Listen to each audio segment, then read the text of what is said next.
One thing I found is that I can get more engagement and head nodding by going beyond a simple analogy statement and often tell a bit of a story around the analogy, using leading questions to involve and educate the customer and create some emotional response.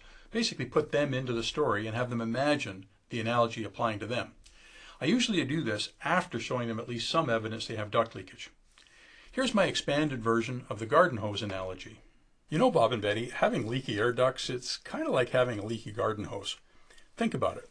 If your garden hose had a whole bunch of little holes all along the length of it, and you stretched it across the lawn in your backyard to water the flowers, what would happen when you opened the faucet?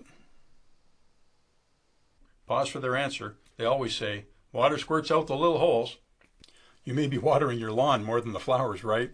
And does the water you're wasting out the little holes reduce how much actually comes out the far end in your flower garden where you really wanted it? Wait for a yes. You see, leaky ducts work exactly the same way.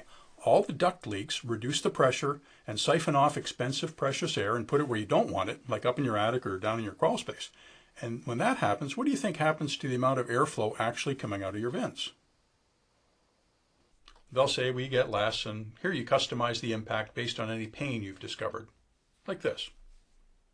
And so, what our other customers with this exact same challenge have found is that duct leakage is the main reason why the family room isn't getting enough warm air. You know, earlier you said when you guys are trying to watch Netflix on a cold night, you have to cover yourselves in those blankets, right? You're not alone. You know, it seems a lot of people have that problem. Now again, getting back to the garden hose, if you patched up all the little holes, where would all the water have to end up?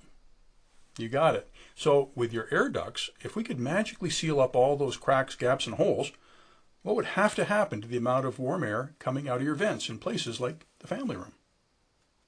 Here you want to wait for them to say more air. And what do you suppose that'll do to the temperature in your family room in the winter? That'd be nice, right? And can you imagine how you'll feel when your family can be cozier and better enjoy watching TV together without shivering all the time?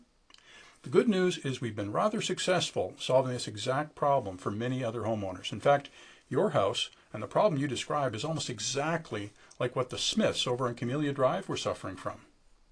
Share a short summary of another family's issues, their struggles, the repair you did, and the outcome. So, would it make sense for us to sit down somewhere comfortable for a few minutes and go over what other clients have us do when we run into this situation? And of course, you need to adapt this script depending on the type of call, their house layout, and what pain points concern them. So if you notice, this story example, we not only used an analogy, we also asked leading questions that caused the homeowner to think and stay engaged, and for them to state the answers. If they said it, it's true. We slipped in multiple social proof statements referring to other folks facing the same challenge who we've helped. And we put their cold shivering family in their mental picture, tying back to a pain they articulated to us earlier in the visit. Finally, we used a future-pacing vision question to create the good anticipated feeling of the benefits consistent with solving their pain by sealing their ductwork, in this case, having a warm family room and being able to enjoy TV together. Remember, people buy on feelings and emotions. And then we move the call to the next step, getting the micro-commitment of permission to present. Remember, the way the human brain works is we have a tendency to remember images and emotions. That feeling, that vision, more than we will remember facts and figures. Facts tell, but stories sell. Using analogies and telling stories are some of the most effective ways to have conversations with buyers. Together, they have faster and deeper impact, they slow down their thoughts, and they cause better interaction. The next step is for you to practice these talk tracks in chunks using the accompanying Windshield University audio review file. Thanks for being an AeroSeal dealer, and we'll see you the next time.